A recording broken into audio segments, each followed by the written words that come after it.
Доброго вечора ще раз. Good evening, everybody, and I kindly ask you to take your places because in some minutes we are going to start. To begin.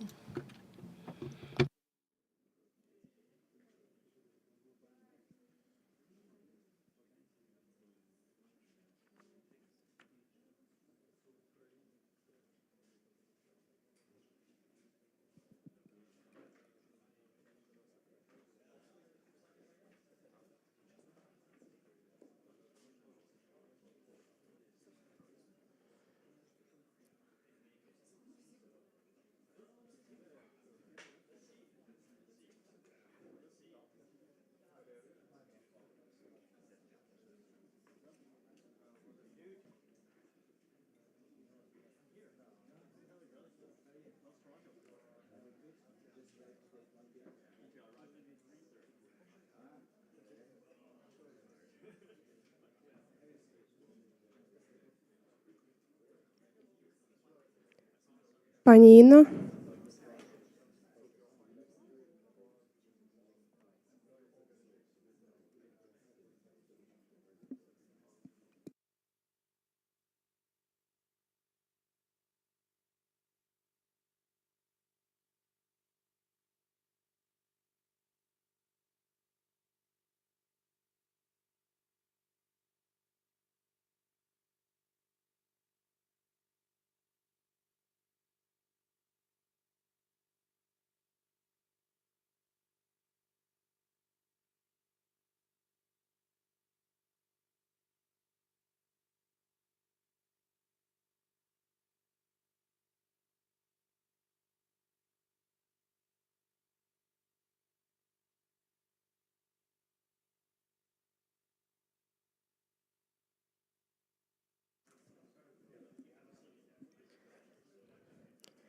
Good evening, everyone. One more time. Please proceed to your seats.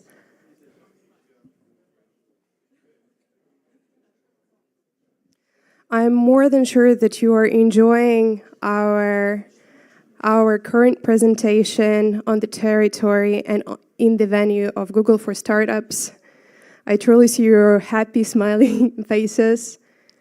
And it is my pleasure and honor to host you all here today. And just to remind you all, we're about to begin.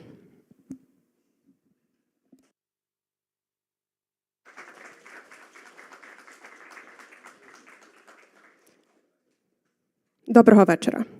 Good evening, everybody. Which we were preparing for almost 2 years. The event organized by StrategEast, and the name is Digital for Freedom. As we all know, for us Ukrainians and for us Polish, it is one of the most important things which we are sharing, our freedom. And today, thanks to our partners, the Ministry of Digitalization and Digital Transformation of Ukraine, as well as the USAID, this event is about to happen. Thank you very much for coming. As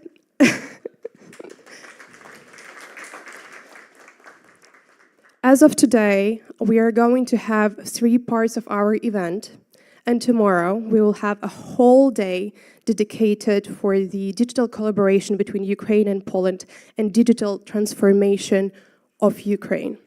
So for today, we will have the opening remarks, the keynote speech, and the gala dinner. And of course, we will be more than happy to host you over here tomorrow at 10 o'clock in the morning.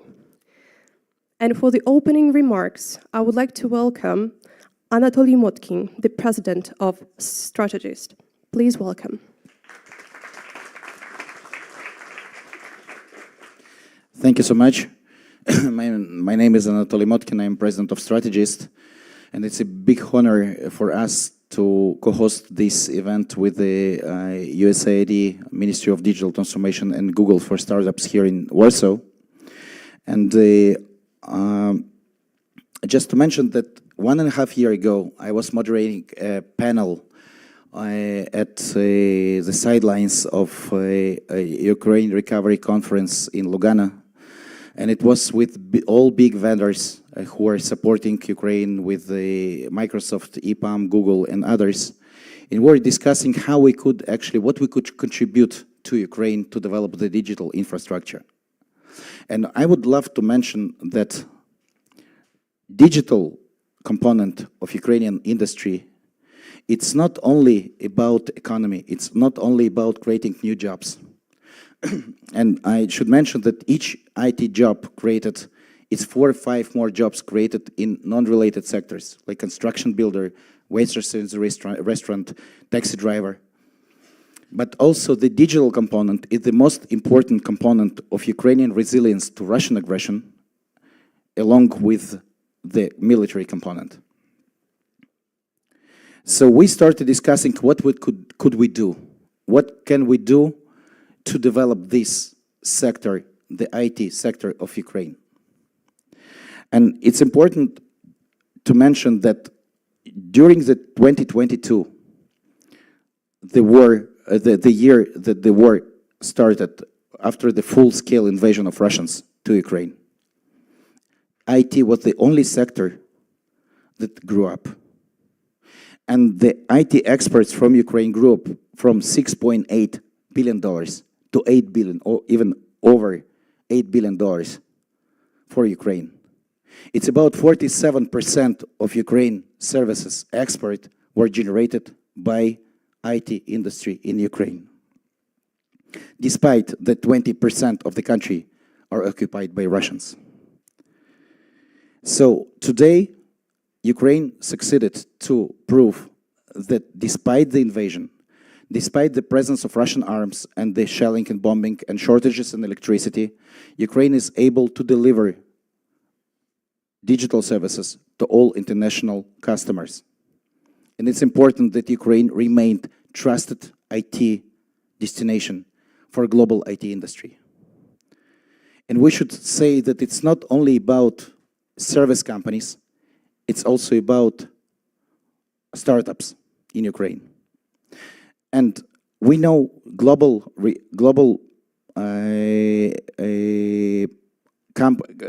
countries and the examples in the global scale, like Israel, that despite the war, the country that is fighting could become global technological superpower. And that actually is happening with Ukraine. That's why the investments in Ukrainian IT industry is a good buy. It's a good decision for global investors, not only from traditional sectors of IT industry like Silicon Valley or people from Europe, but also from new regions for Ukraine, like the Gulf states. Saudi Arabia, Qatar, Emirates, they recognize that Ukraine today is a good way for them to get the Silicon Valley delivery, maybe 10 times cheaper, but also 20 times better than they get today from India, Pakistan, or other destinations that provide those digital services for them. And that's, by the way, that's something that I tried to pitch during the IT arena in Lviv to Ukrainian companies. Try to reach out to new destinations. Try, please, to talk to them, to pitch them, to explain what are the opportunities for them working with you. Because it's not only about the war, it's also about the recession in the Western world. It's also about US, EU getting into recession and the traditional customers reducing the budgets. Reach out to new destinations. That's your opportunity now, despite the war. And another thing that we discussed in Lugano was, everybody discusses, Marshall Plan for Ukraine. We all understand that the Marshall Plan for traditional infrastructure, it's a problem to launch it before the ceasefire, because physical infrastructure is vulnerable to Russian shellings, bombings. The digital infrastructure is the only one that could be developed despite the war and amidst the war. And that's something that we encourage our partners, allies, those that we speak with, to start investing into in Ukraine. Another thing which is important is the role of international financial institutions and development agencies. They're a key player in developing digital or knowledge-driven infrastructure in Ukraine. It comes from USAID, GIZ, CETA, like the development agencies, but it's also from about EBRD, World Bank, Asia Development Bank, who are able and aimed to develop the digital infrastructure in the country. And now we could discuss the digital Marshall Plan for Ukraine, that we have many supporters, from former President of Estonia, Toomas Ilves, to many others who are big lobbyists and supporters of Ukraine. And that's something that each one of you, in your conversations and exchanges with those people, could say, let's start the reconstruction of digital infrastructure or development of digital infrastructure right now, not waiting till the ceasefire with Russians. And I think that the aim of this forum to bring together international financial institutions, global development agencies, representatives of the biggest IT companies, both vendors and the engineering companies here together, is a good chance to try to work together how each one of you could contribute to digital development of Ukraine. And we should not forget, the digital economy is the most transparent, accountable economic sector that any investor is eager to invest in. And we should remember that this component of the industry is our best chance to preserve the best talent in the country and to prevent the brain drain. Thank you for coming, and I hope for a productive plenary day tomorrow. But again, I hope that each one of the panels that we'll hold here tomorrow will become a kind of working panel or working group that will deliver policy recommendations, what has to be done to make it more effective and efficient. Thank you so much for coming. Thank you.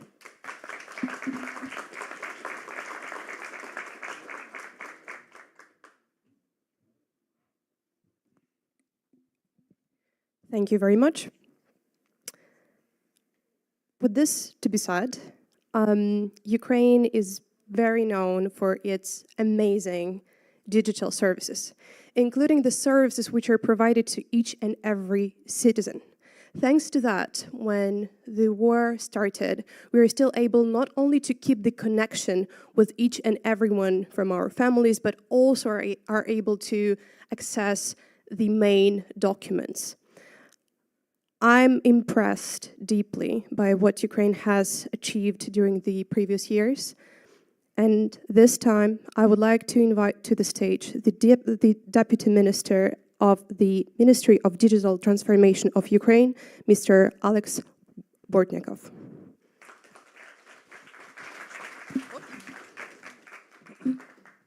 Hello, everybody. I'm really pleased to be here. And I would like to start from a couple of thank you. And first of all, thanks to StrategEast for making this happen and connecting the dots, as I would call it, for many initiatives to help our IT industry grow.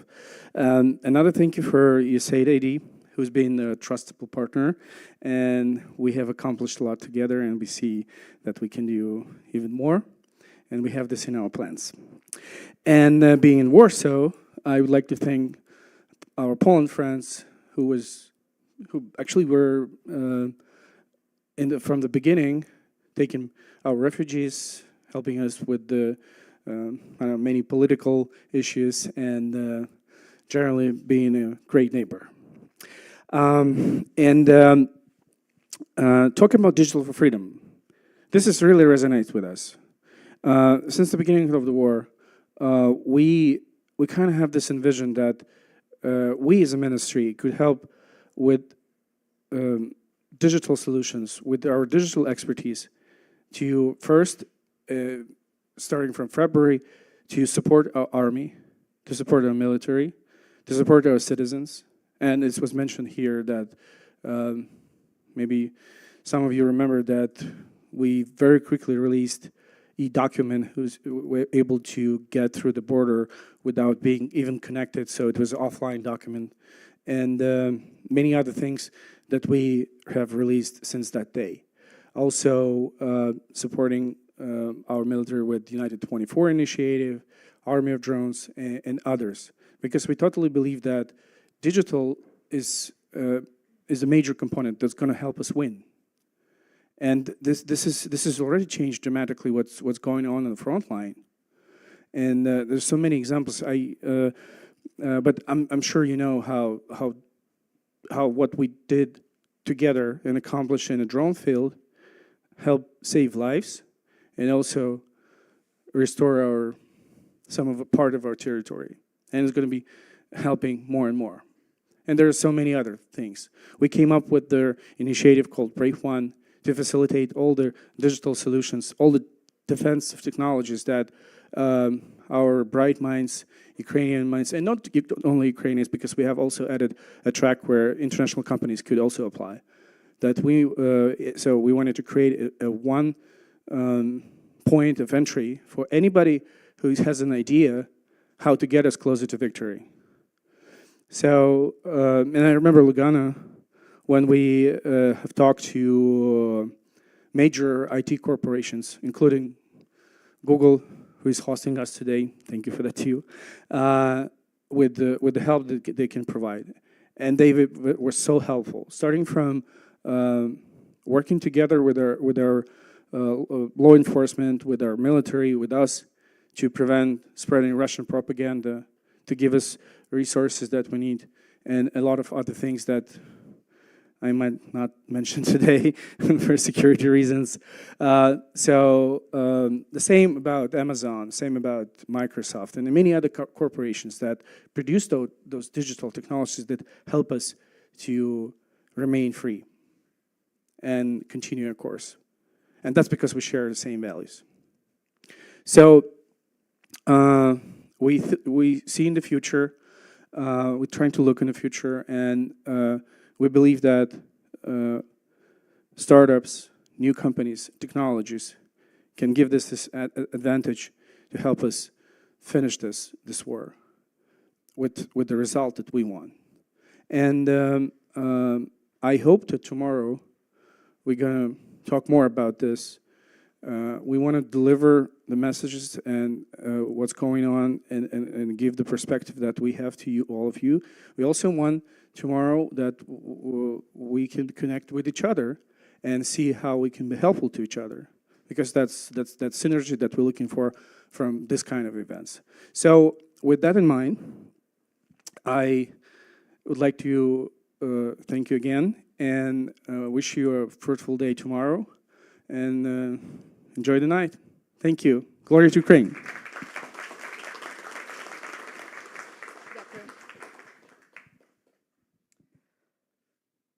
Talking of partnerships, a brief story. So I used to work in startups, and also I used to work in venture capital. And I remember back in the times when I was going to Ukraine, each time I would meet the representatives of different IT clusters, they were supported by USAID. And at this moment, I would like to talk about consistency. Consistency of the support, consistency of the partnership, and staying and keeping in hand by hand regardless of where we are and how hard or how happy are the times. With this to be said, I would like to invite the project manager of the Office of the Economic Growth of the USAID, Natalia Petrova.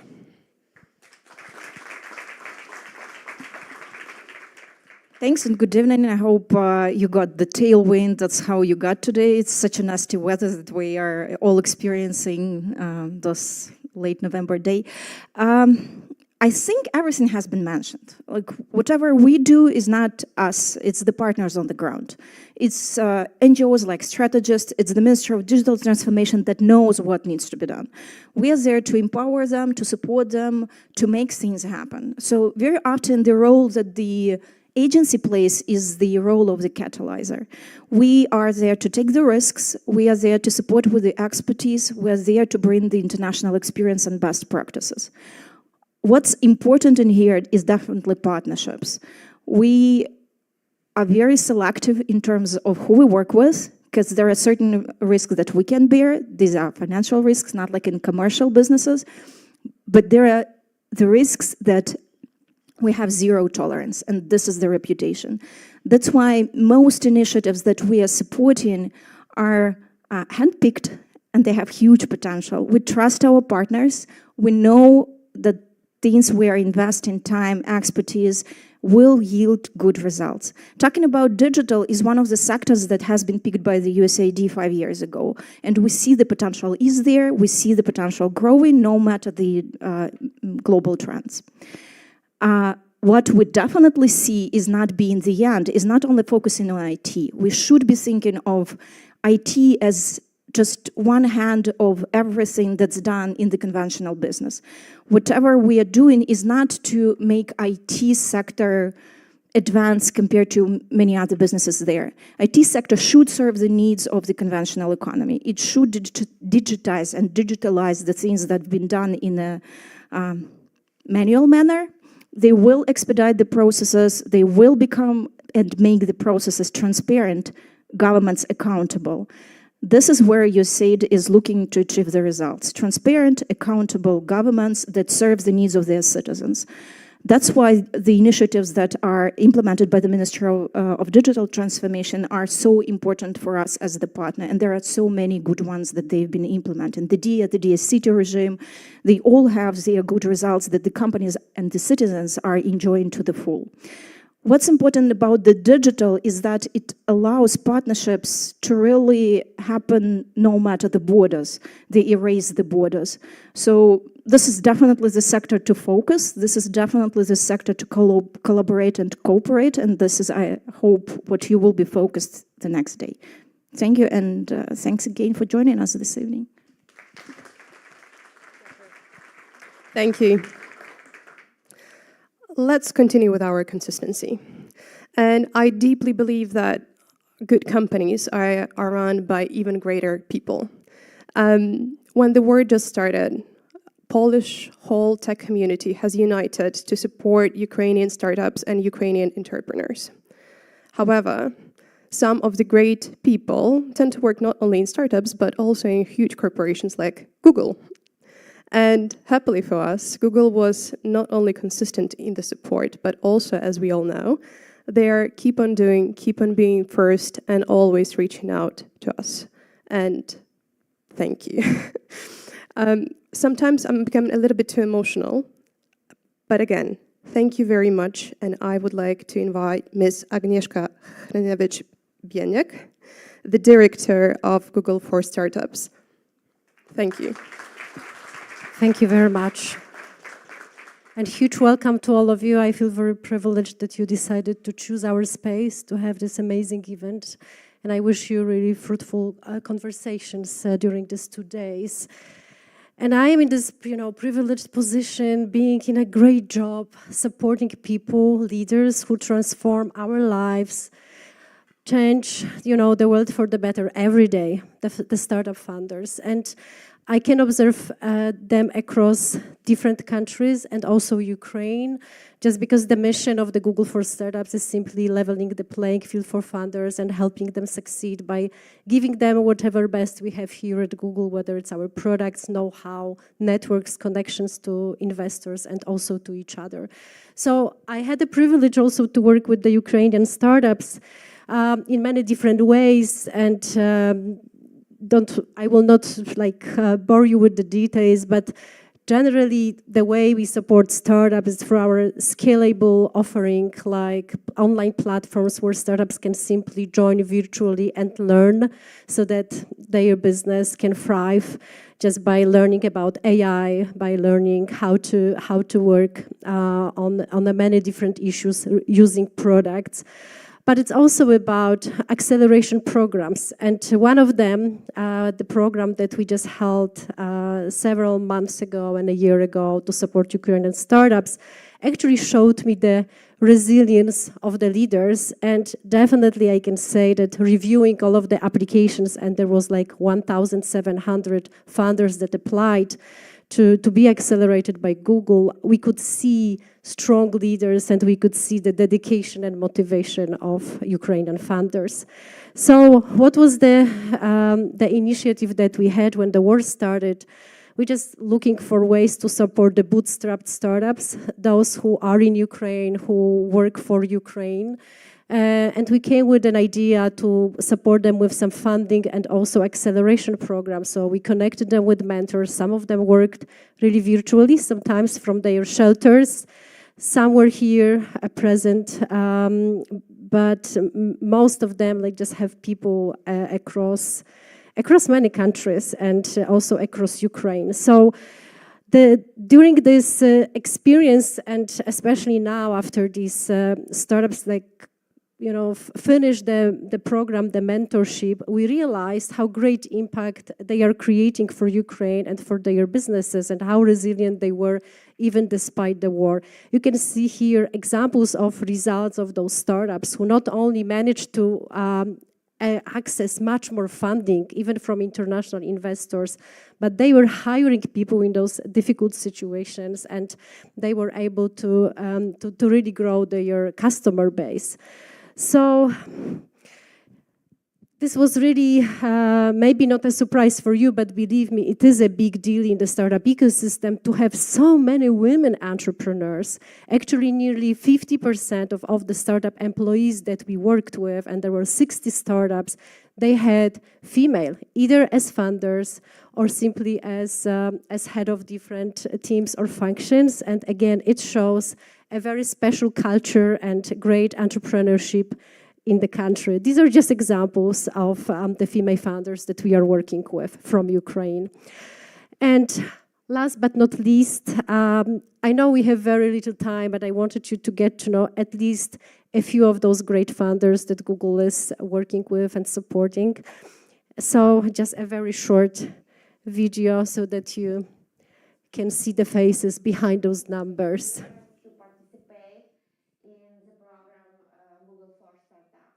Thanks a lot for launching such program for us. It was really helpful to improve the resilience and stability of our company and team, even despite the war. We just went through Google for Startups program that helped us immensely in a time of big changes that were happening with our company. Since we started the program, we implemented the OKRs, we implemented data-driven decisions in our business choices.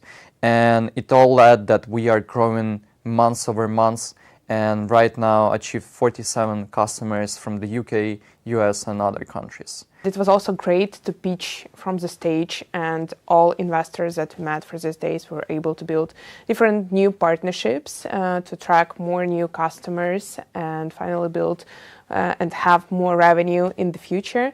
It helped us to grow, to make our global expansion faster and easier. And of course, it is a great networking.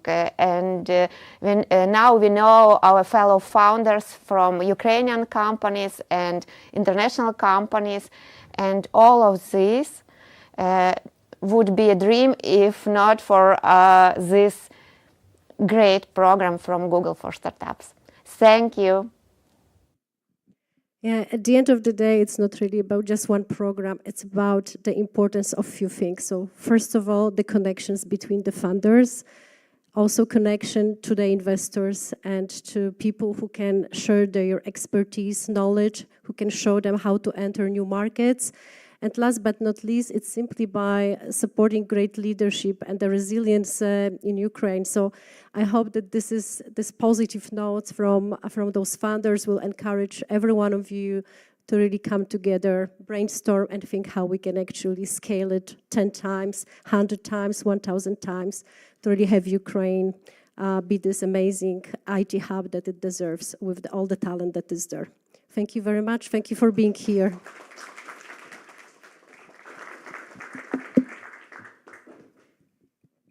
Thank you one more time.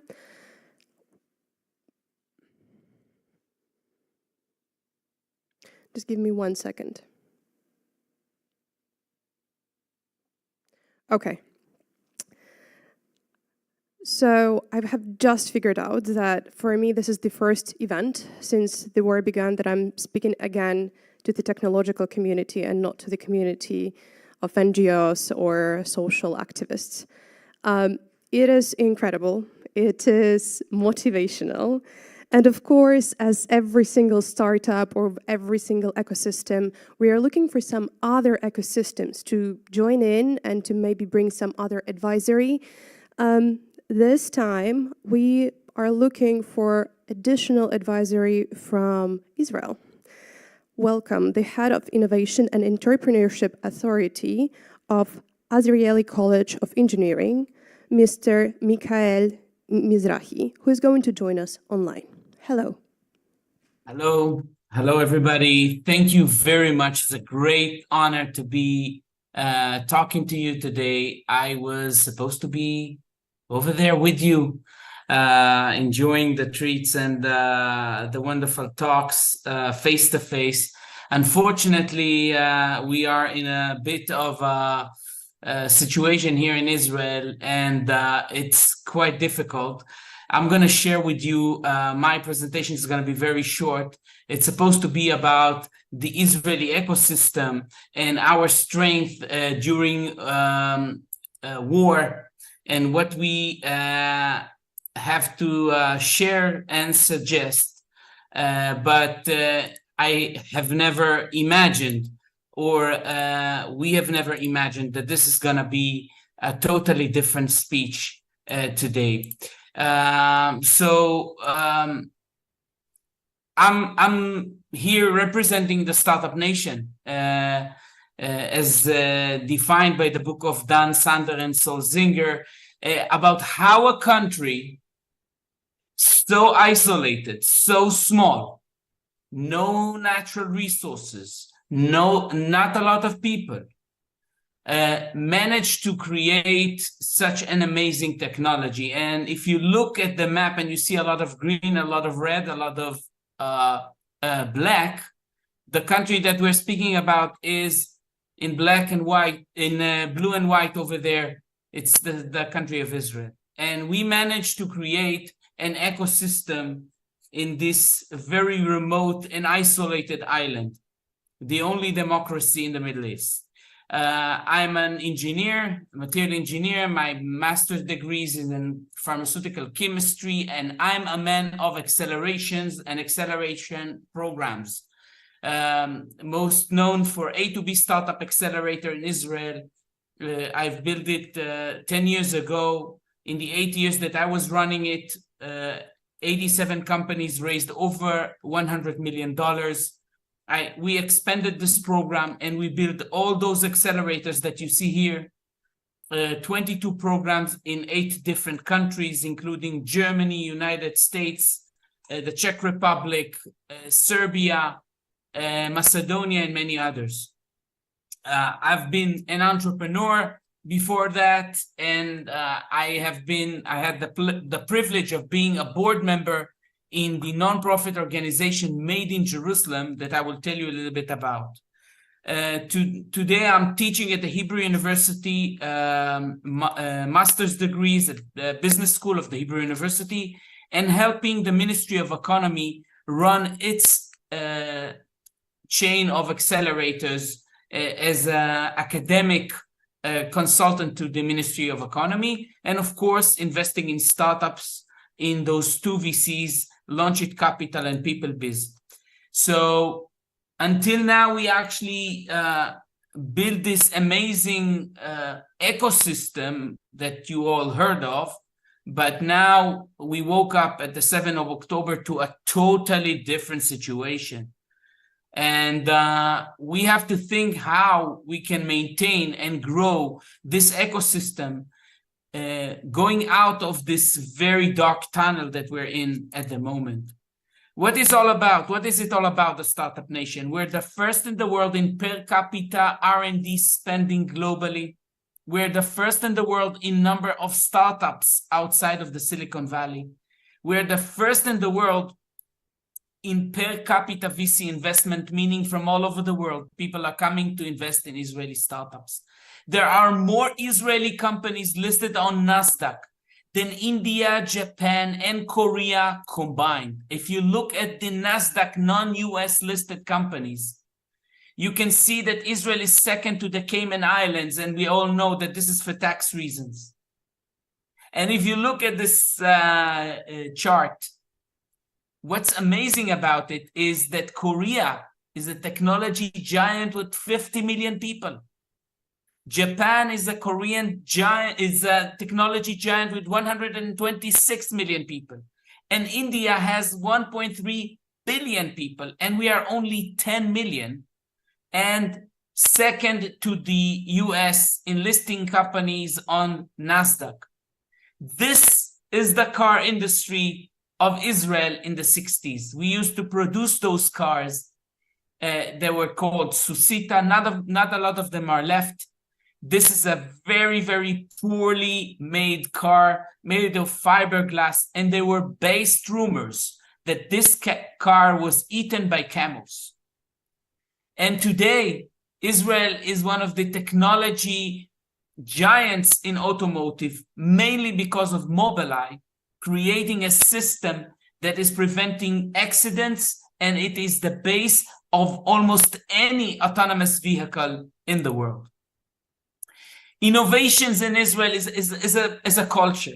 This is something that we see all around us. The very first drug treating Alzheimer was developed at the Hebrew University.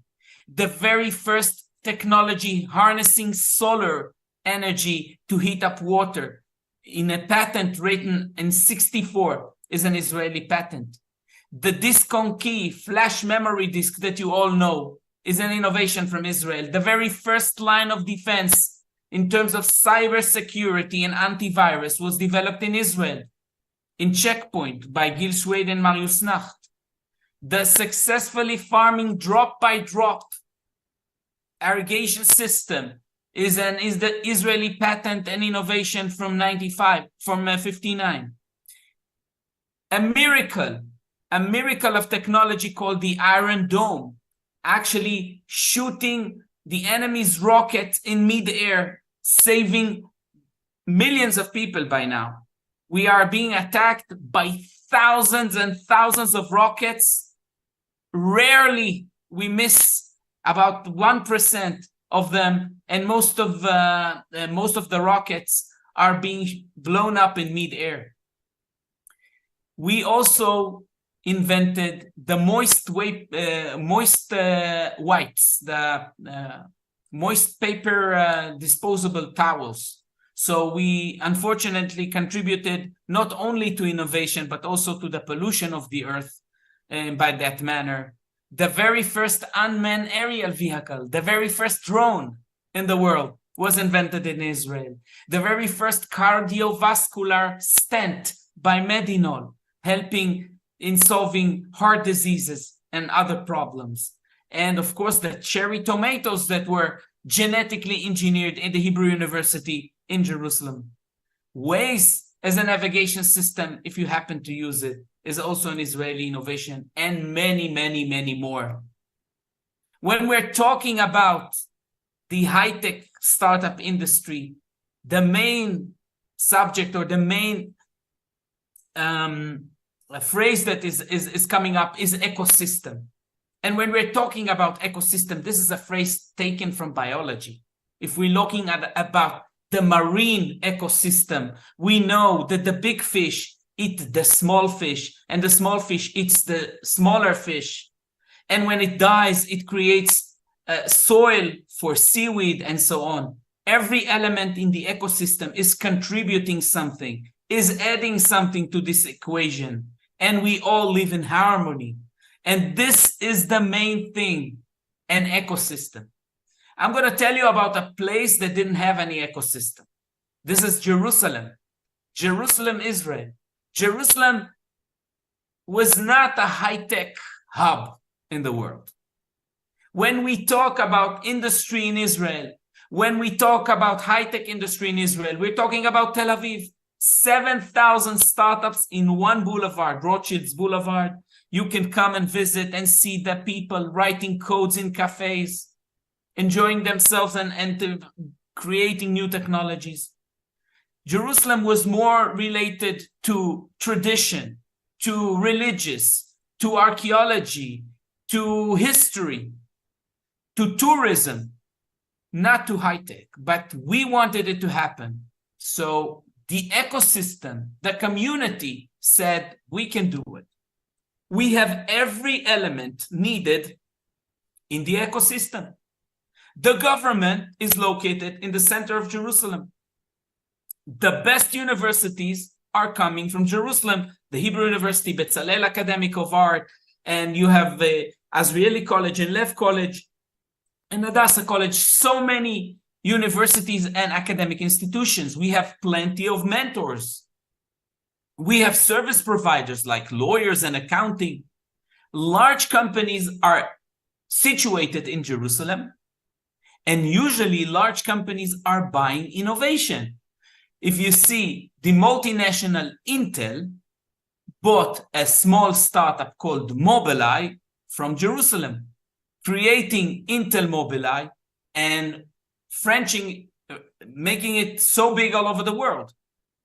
Investment funding was really a mystery. We had the best VCs and investors in the city of Jerusalem. They were going to Tel Aviv to buy startups and coming back to Jerusalem in the evening. It made no sense. And of course, we had a lot of community events. We decided to do something about it. We decided to take all these elements and artificially create an ecosystem. And this can be duplicated everywhere around the world. You cannot duplicate Tel Aviv. You cannot duplicate Berlin. You cannot duplicate Silicon Valley. It's too big to be duplicated. But we created out of 35 early stage startups, 700 startups within 2 years. We did 3 things: collecting, connecting, and branding. We decided that Jerusalem is going to be the next best thing for startups. We decided to brand the city as 3,000 years of innovation. So by collecting, we managed to convince each and every one of the startups in the city of Jerusalem, each and every one of the VCs, each and every one of the accelerators to register themselves as in the website Startup Genome as Jerusalemite. Within 3 days, we managed to get Jerusalem marked as number 20 in the world. This is an amazing achievement because 1 year before that, we weren't on the report of the Startup Genome. If you had a startup and you wanted to register yourself, you had to register as Tel Aviv. So we managed to put Jerusalem on the map, literally. Why is it so important? It's important because if you are a VC, if you are a multinational company, and you're thinking about opening an office somewhere around the world, you open this Startup Genome Research Center, you mark the cities that are interesting for you, and you see whether it's worthwhile for you to open this office. This completely changed the place of Jerusalem worldwide. We also connected all the startups in the city of Jerusalem to one another. We placed all of them on an active map. We started to connect them to one another with special events, only for biotech, only for agri-tech, only for climate tech, and so on. And we branded the city as the next best city for startups.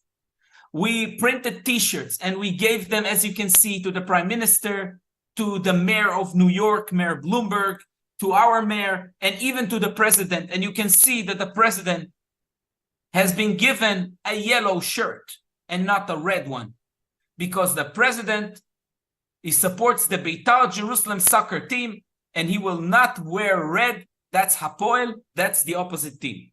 But we had to print for him a t-shirt, and we supported him to tweet that Jerusalem is the next best thing for startups.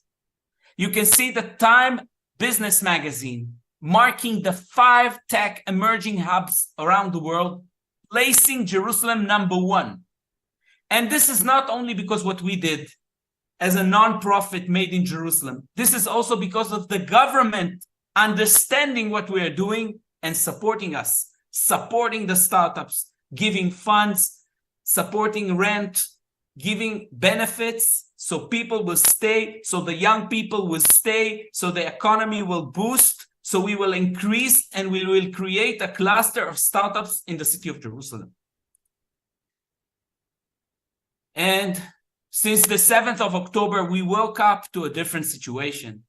At the moment, I've been asked to write a new program for the Ministry of Economy. In order to boost up the economy in the end of this, as I mentioned, dark tunnel of war that we're in. And we are working very hard.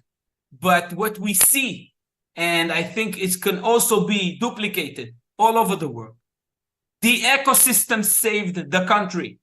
It's the ecosystem that saved the country, this startup ecosystem. The government, the ministries, we were all in complete shock by this horrific attack. Nobody knew what to do, but the startups were very organized. The Startup Nation Central, which is the very big central in Tel Aviv, said, the Israeli high-tech delivers no matter what. We will deliver no matter what. You know who we learned it from? We learned it from Ukraine. Because the service companies giving us software to startups in Israel, they delivered no matter what. No matter what, they gave the software to the companies that needed it. There is not a single startup in Israel that I know that hasn't been using or talking with software companies and software houses in Ukraine. If you see the organization coming around this, startups are supported by a network of academia. The academia is saying, we're gonna give you workers. If your workers went to fight, we will support you with students. We will give you an answer. We will support you with faculty members. And you can see the Startup Support Network is an initiative of the Israeli Innovation Institutions and the academia partners. They are a platform you can mark yourself either as a talent or as a startup and just volunteer to help the startup. And if you can see, the Israeli Innovation Authority immediately, within zero time, decided to give 400 million shekels, that's about over $100 million, in a fast track to startup that needs this support, that they were waiting for an investment and now there's a war and they cannot make it. So in order for them not to fall into a financial pit, the Israel Innovation Authority gave this support in a fast track. You only need to fill in few details to show that you are on track, that you have customers, and the Israeli Innovation Authority will support you. And the next thing that we did, we learned from the Ukrainian startups. You can see these lectures that we're participating in, surviving and thriving in uncertainty.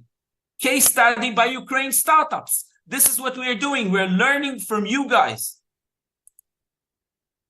We see all over the place, as I mentioned, startups that are supported by the software genius engineers of Ukraine. We see it in every startup, and I'm sure this only shows the potential of what Ukraine could be, an innovation giant. You already are writing the code for every innovation startup in the world. Why not create it for yourself? Why not be innovative for yourself? This is what I do. This is what my colleagues are doing. We are creating acceleration programs, startup hubs, and incubators all over the world. And we would love to help you if you need it. So at last, my call to action for you people is, first, if you need my help or any help you need from the Israeli ecosystem to share our point of view, our state of mind of innovation, and create something amazing together, we are more than happy to do it.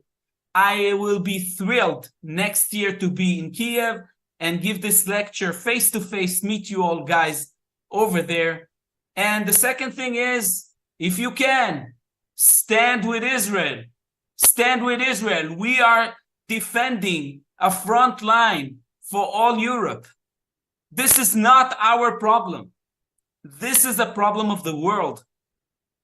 These horrific acts of violence we have to stand against it. And if you need to connect with me, if you want us to address me, you're more than welcome to call me on WhatsApp, send me a message, or connect with me on LinkedIn. I'll be more than happy to help and support whatever you need. Thank you very much for having me. It's a great honor, and I wish I was there with you. Thank you very much, Mikhail. Thank you. And let's continue. So, as the Forbes says, the diverse teams are performing 85% better in the decision-making than the non-diverse ones. So let's go back to the unit economics of the venture capital.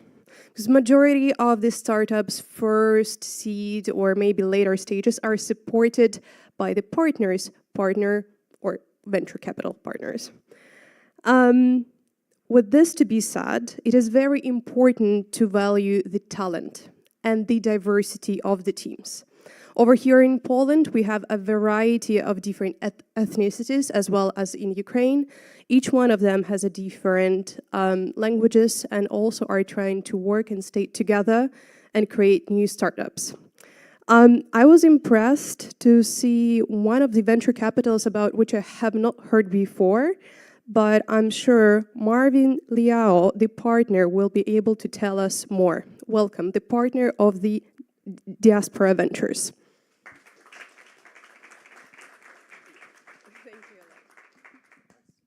All right, very good.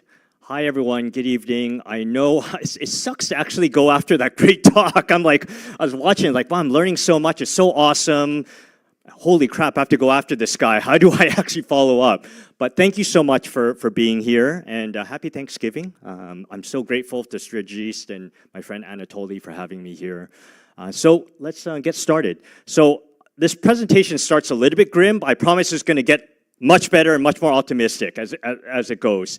So I'm going to give some general thoughts on sort of, I guess, geopolitics, technology, startups, venture capital, trends, and it'll be very, very relevant, I promise. And so let's get started. And so who am I? I'm Marvin, spent about 25 years in Silicon Valley. I'm based in San Francisco, have done a bunch of different things. I've done the startup thing. I was a big tech executive at Yahoo, so I ran a lot of the emerging markets. After that, I actually was a VC, so I started the San Francisco office for 500 startups. I did about 400 plus investments over there. And I basically, after that, I actually joined and ran a gaming holding company based between Germany, Ukraine, as well as LA. We had about 600 people actually in Kiev, actually in Podil. We had a big campus over there. So I actually moved to Kiev in October of 2020. I've been going to Ukraine since 2007. And I've watched the progress. I've been to Ukraine about 45 times, I think, over the last 15, 16 years. Yeah, since 2007, so I've been there a long time. I've watched incredible progress over there.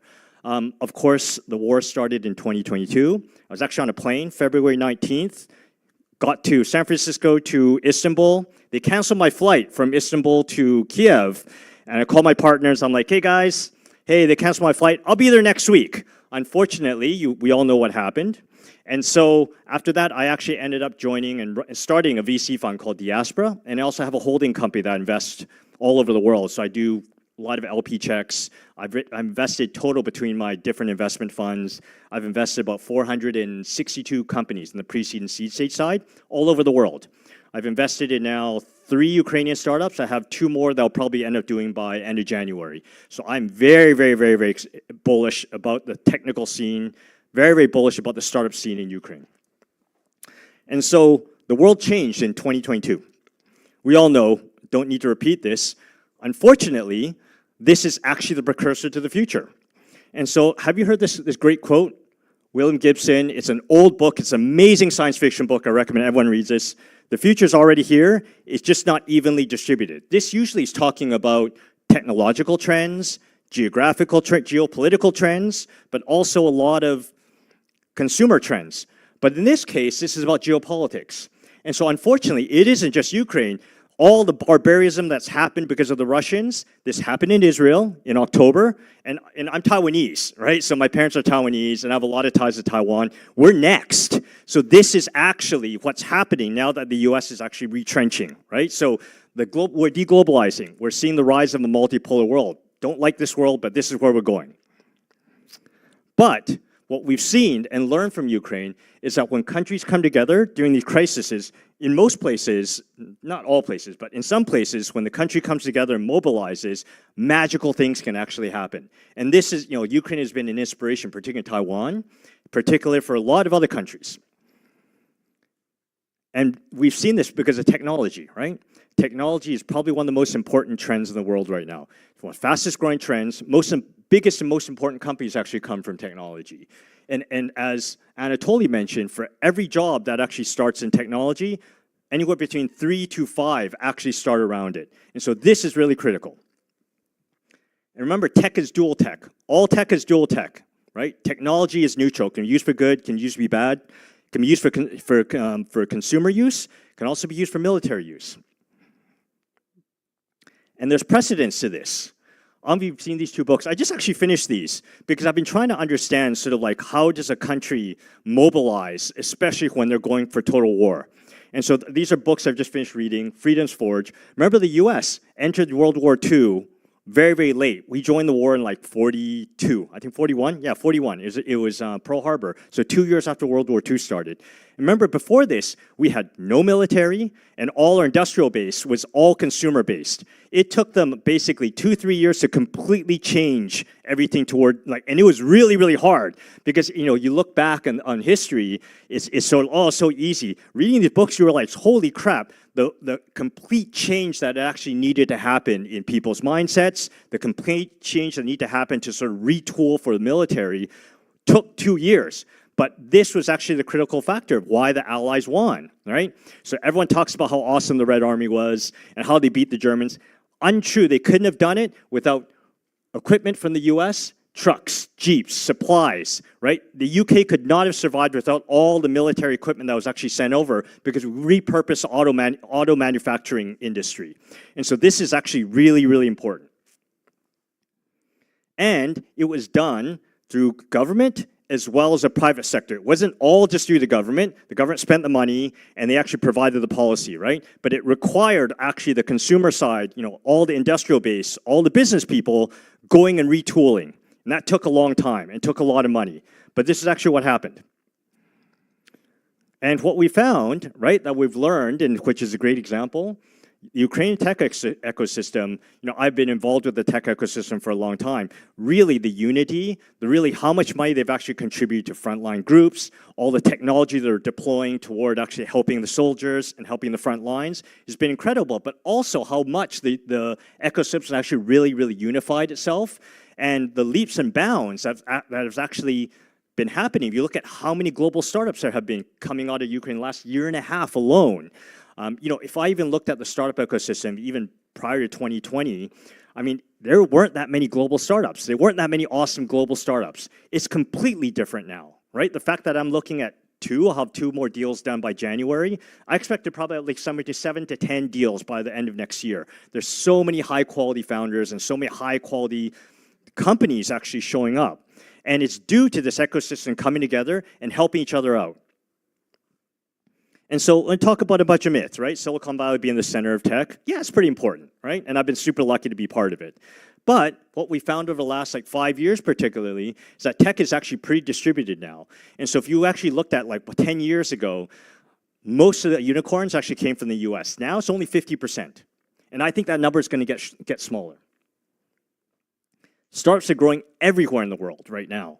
And this has been fascinating to watch of just how quickly, when you see an exit in an ecosystem, how quickly actually the ecosystem just explodes, right? So if you actually look at the start of the Israeli ecosystem, which I'm a huge fan of, it started actually in if I recall correctly, it was in 2002 when the ICQ acquisition actually happened due to Yossi Vardi. He ended up taking a lot of money and investing into a new wave of startups. That actually kicked things off. You look at Estonia, what kicked off the Estonian ecosystem?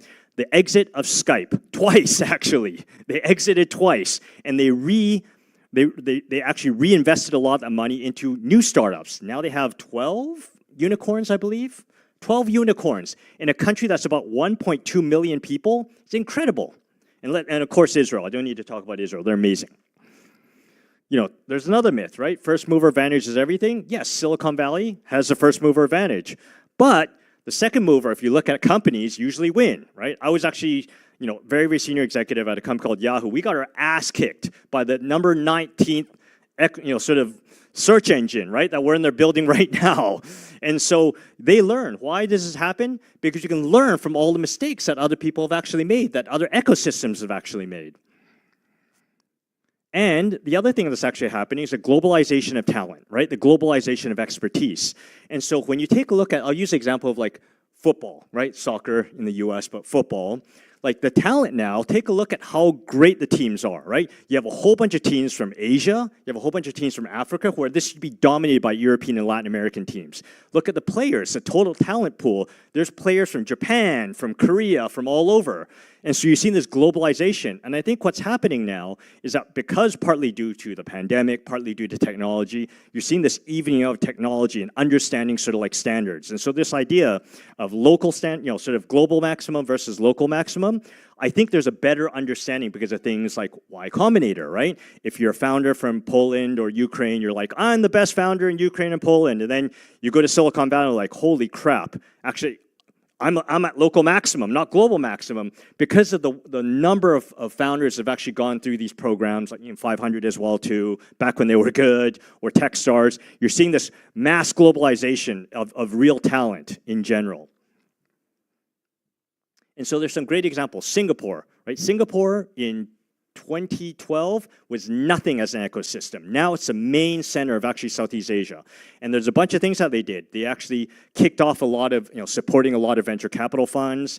One of the things that they actually did was that for every VC, as a VC fund, if I went over there and I'm investing, put in $1, they would match $5. This actually sucked in a lot of venture capital funds from all over the world to actually take advantage of that. That brought a lot of expertise into the market. And so that kicked off that ecosystem. France, right? And there's these things also kind of exist. Station F was a great example of actually bringing in the whole community. Big companies, innovation hubs, VCs, startups, all in one place, central place. So if I visit France, I go to Station F, right? Because that's where I'm going to meet all the people in the ecosystem. And you kind of have that already in Ukraine. You have Unit City. You also have, I'm a big fan of Cooperative as well as Lift 99, and so I'm good friends with those folks over there. Like, great ecosystems over there, right? And I do events when I go to Kiev. I was just there in, let's see, I just did an event in October, which was fun, at Lift 99.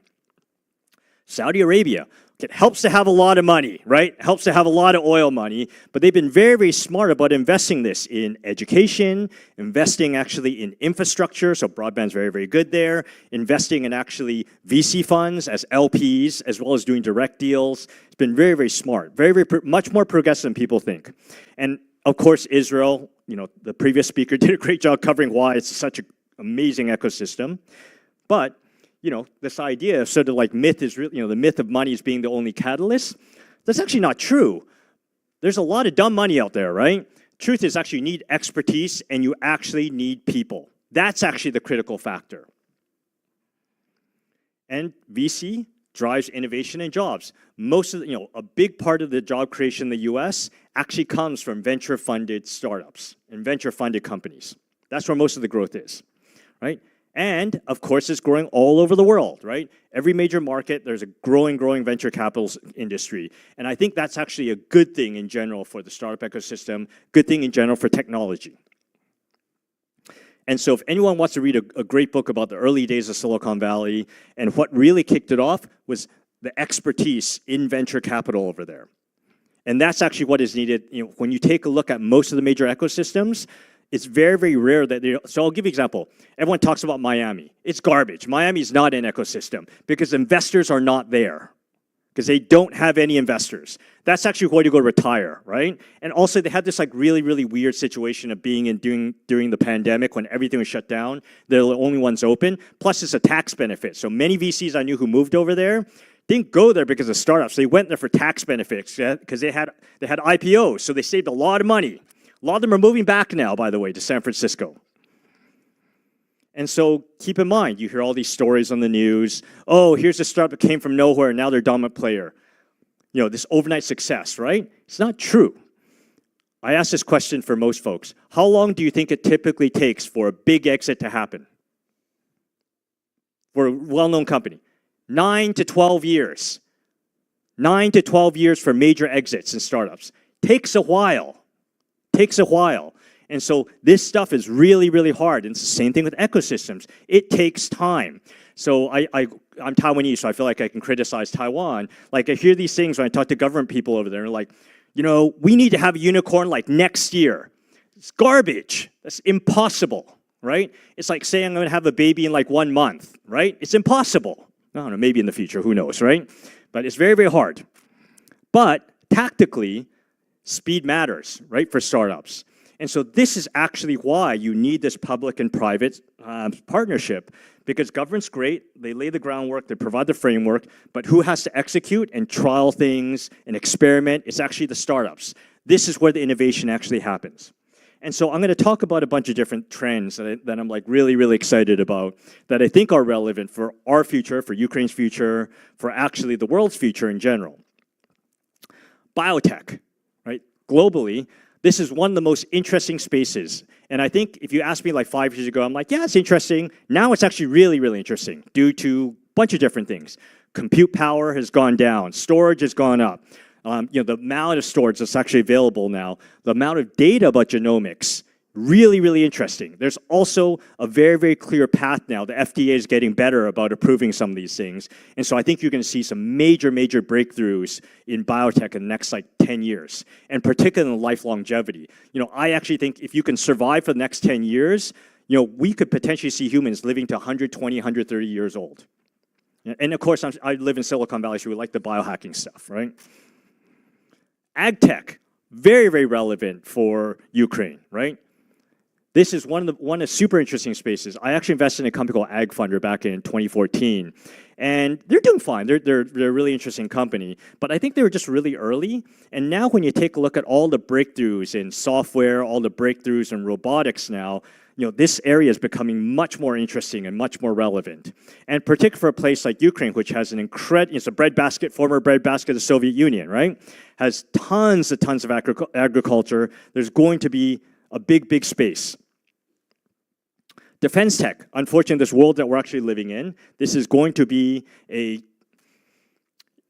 I don't like this world, but it is what it is. And I actually think, like, if you talk to most people in Silicon Valley, you know, prior to 2022, they're like, yeah, we don't do defense tech, right? Like, we only invest in these other areas like B2B SaaS and other things. Like, that's just, you know, there was this very, very big divide in Silicon Valley, partly because many of us are like leftist, sort of like social liberal folks, and it's like, that's defense. We don't need to worry about that stuff. We're in a brand new world, right?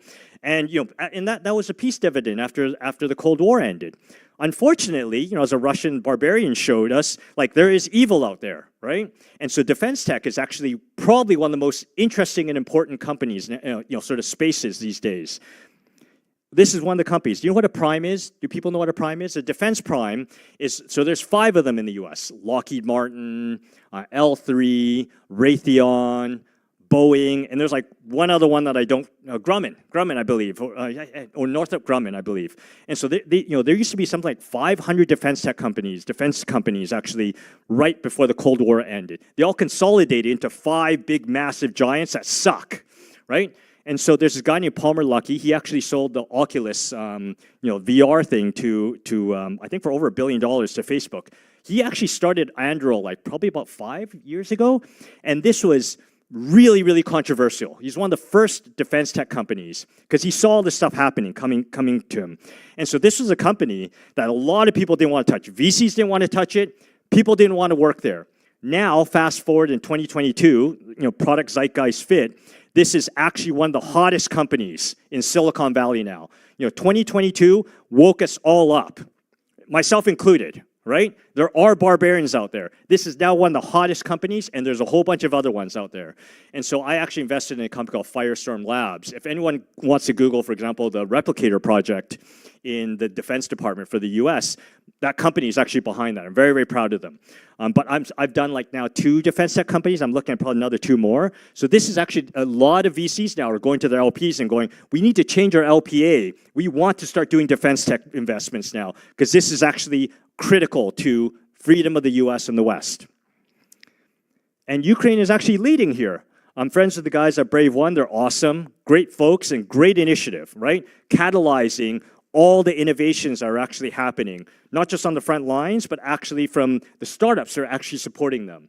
And so I met these folks in September in Lviv. It's super impressed with what they're doing. And so I hope to do some stuff with them as well, too.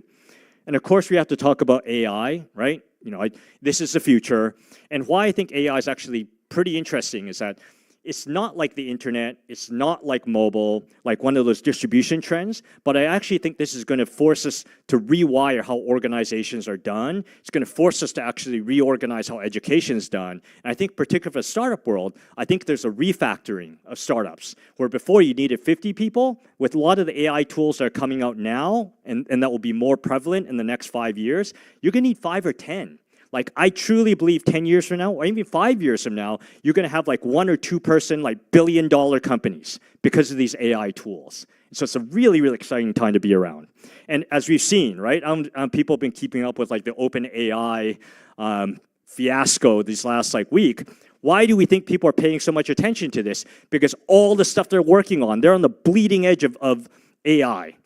And so what's happening over there, if something bad happens to OpenAI, that actually is going to splinter a lot of the ecosystem. But I think that's ultimately a good thing in the long run. So we're seeing a lot of interesting companies pop up here. And next trend, robotics.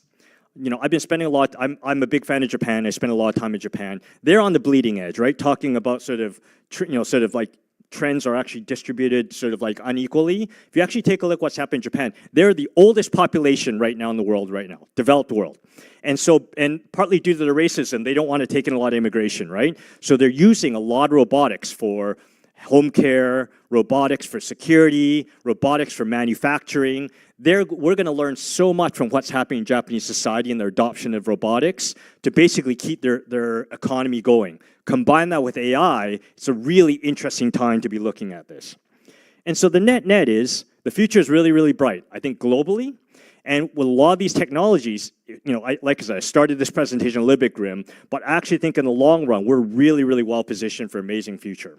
And so, as I mentioned, Silicon Valley is a state of mind. I'm so thrilled to see technology. I'm so thrilled to see everyone interested in technology. And I hope you're all participating in this. And last of all, I look forward to going back to Kiev as soon as I can. Slava Ukraini.